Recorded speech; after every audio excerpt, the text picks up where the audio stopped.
Olá, gente linda e abençoada. Estamos aqui mais uma vez para meditar na Palavra de Deus. Eu sou a missionária Deise Carvalho Antunes. Agradeço a tua visualização, tá? Peço que você deixe o like e inscreva-se para que a gente possa ter aí o crescimento do nosso canal Reflexo da Glória. Compartilhe os vídeos que você gostar com quem você ama, para que mais pessoas possam ter acesso à Palavra de Deus. Hoje nós vamos meditar sobre um assunto muito importante, um assunto também muito corriqueiro, sempre acontece na nossa vida.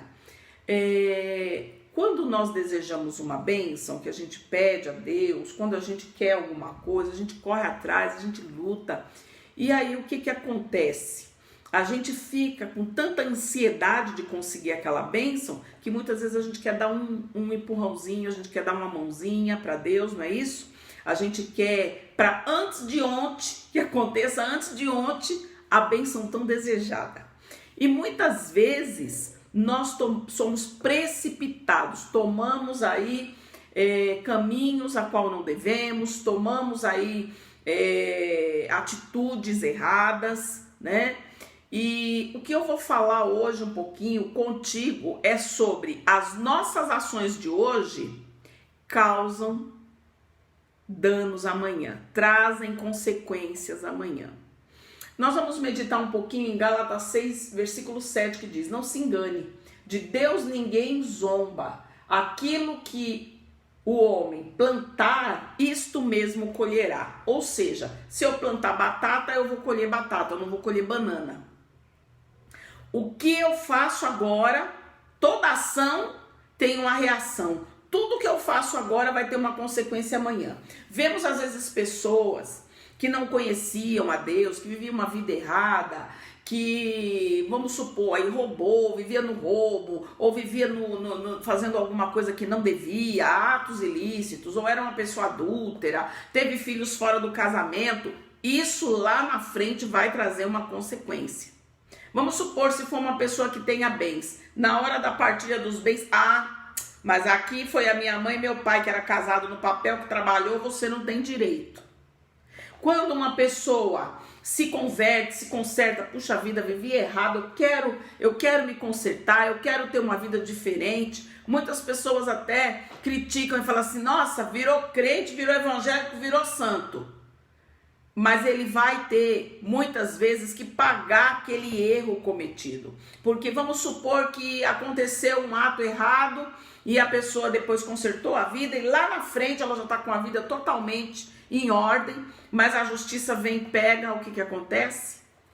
Vai preso, vai ter que pagar por aquele erro que ficou lá atrás. Então vem aí uma consequência. Deus perdoou? Perdoou. A pessoa se consertou? Se consertou. Mas acontece que a lei da terra vai cobrar aquele ato que ficou sem um acerto de contas, né? Vamos levar dessa forma. Ficou sem um acerto de contas. Então aqui a palavra está dizendo: aquilo que o homem, aquilo que o ser humano plantar, aquilo que ele fizer, o ato que ele cometer, ele vai ter que colher. Então vamos ter cuidado, vamos plantar, vamos falar assim de uma forma simbólica, vamos plantar coisas boas, vamos ter boas atitudes, vamos pensar antes de agir. Porque quantas vezes a pessoa age na impulsividade? Quantas vezes a pessoa age de uma forma errada? Vamos meditar aqui em 1 Samuel 15, o versículo 22 e 23. Eis que o obedecer é melhor do que sacrificar, e o atender melhor do que a gordura de carneiros, porque a rebelião é como o pecado de feitiçaria, e a obstinação é como o pecado da idolatria e culto a ídolos do lar. Então, Samuel vem dizer: olha, obedecer é melhor do que você fazer sacrifício. Quantas vezes eu e você tomamos caminho errado, nos precipitamos, agimos sem buscar conselho com Deus, e aí a coisa dá errada. Aí a pessoa vem: 6 horas, é aquele crente chamado 6 horas, né?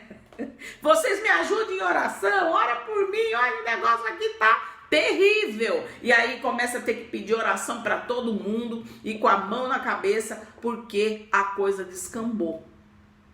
Então é melhor obedecer agora, É melhor examinar a palavra de Deus agora, é melhor tomar conselho com Deus agora do que agir impulsivamente. Um homem que agiu impulsivamente foi Saul. Em 1 Samuel 13, o versículo 8 a 14, vem dizer que Saul oferece sacrifícios. Ele tinha uma batalha pela frente, ele tinha aí atitudes a tomar, ele tinha coisas a resolver e estava chegando o dia em que o sacerdote iria vir para oferecer os sacrifícios ao Senhor pelo pecado, para que Deus fosse à frente das guerras e pudesse assim dar a vitória na mão de Israel. Mas o profeta se demorou um pouco mais, ele falou assim: eu sou rei, vou lá e vou oferecer o sacrifício. Missionária, qual o problema? Deus não gostava de sacrifício? Naquela época, Deus não aceitava o sacrifício? O cordeirinho que era oferecido estava ali simbolizando já Jesus, mostrando que através de um cordeiro perfeito viria a salvação e a remissão do pecado. Deus aceitava? Aceitava. E por que Deus não aceitou? Porque ele era homem de guerra, tinha sangue nas mãos e naquela época o homem tinha que se dirigir ao sacerdote, chegar para o sacerdote e dizer: está aqui o meu novilho ou o meu cordeiro, oferece por mim a Deus. Ele foi, se precipitou, passou na frente. Quando Samuel chegou lá: o que tu fizeste? Ah, você se demorou, eu achei que você não vinha, ó, tava formando uma chuva. Quantas vezes a gente faz isso, né? Ah, você demorou, eu achei que não ia dar certo, já fui lá e já fiz. E faz da forma errada. E Deus se irou grandemente contra ele. Por quê? Por causa da desobediência. Outra atitude errada de Saul. 1 Samuel 28, versículo 1 a 25, vem dizer para nós que ele fez o quê? Consultou uma pitonisa, consultou uma feiticeira da época para saber. Samuel já era morto na época e a palavra aí, missionária, vem dizer aí que Samuel se manifestou. Não, o adversário falou na boca daquela feiticeira, porque quem morreu não volta. Mas como o adversário já sabia de que ele tinha desobedecido a Deus, ele deu o decreto que ele já sabia que iria acontecer. Você sabe que Satanás, ele sabe as coisas, ele conhece as coisas, ele viu Deus como eu e você não vimos, ele conhece o que nós não conhecemos. Então Saul, pela segunda vez, se precipitou, pediu conselho para Deus, Deus não falou nada, ao invés dele esperar, não, ele foi lá consultar uma feiticeira. E o que aconteceu? Os espíritos maus começaram a perturbar a mente de Saul, ele perdeu a presença de Deus. Trazendo isso para os nossos dias, serve para um casamento. A pessoa não examina, não conhece, não sabe a índole, não sabe se é bom filho, não sabe se é boa esposa, não sabe se sabe cozinhar, não sabe se é responsável, não sabe se trabalha, não sabe nada do passado da pessoa. Vamos supor, entra lá na internet, numa rede de amizades, de relacionamentos, né? Num site de relacionamentos, vai lá conversar com aquela pessoa, dali um mês já conhece, dali no outro mês já tá junto, e aí nós vemos o quê? Muita gente sofrendo, gente morrendo, gente sendo estuprada, moças sendo estupradas, homens sendo roubados, sendo aí passados para trás, mulheres sendo passadas para trás, porque se precipitou. Ai, a vontade é tão grande de ter a minha vida azul com bolinha rosa, que se eu não for agora, eu não vou nunca mais. Não faça isso. Obedeça à palavra de Deus. Outro exemplo muito corriqueiro, o jovem gosta da moça. Aí ele não vai fazer o passo a passo de namorar, noivar, casar, ou que seja namorar e casar. Não, ele já pega a moça e leva para dentro da casa do pai e da mãe. E aí o que acontece? Aquela vida misturada com a família e não dá certo.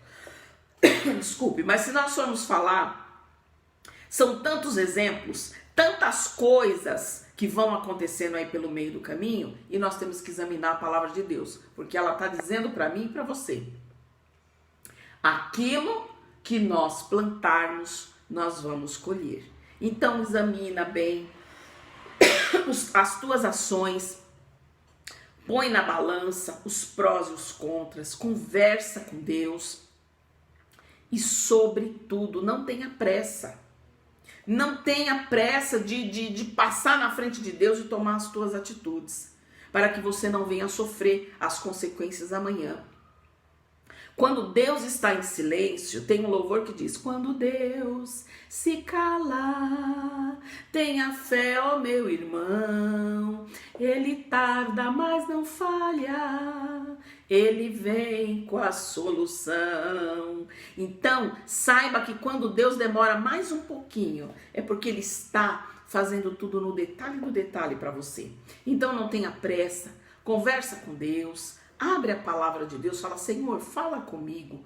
Pede um sinal para Deus antes de agir. Gideão pediu sinal: o Senhor vai comigo? Então que o novelo de lã se molhe embaixo. Que o novelo de lã amanhã se molhe em cima. Que molhe no meio e não molhe mais em canto nenhum. Ele pediu sinal 3 vezes a Deus. Por conta de não agir precipitadamente, ele quis se certificar de que Deus estava com ele, e ele prosperou e ele venceu aquela batalha. Então fica aí essa reflexão para nós no dia de hoje. Que Deus te abençoe grandemente e fica para você um forte abraço da missionária Daisy. Até o próximo vídeo.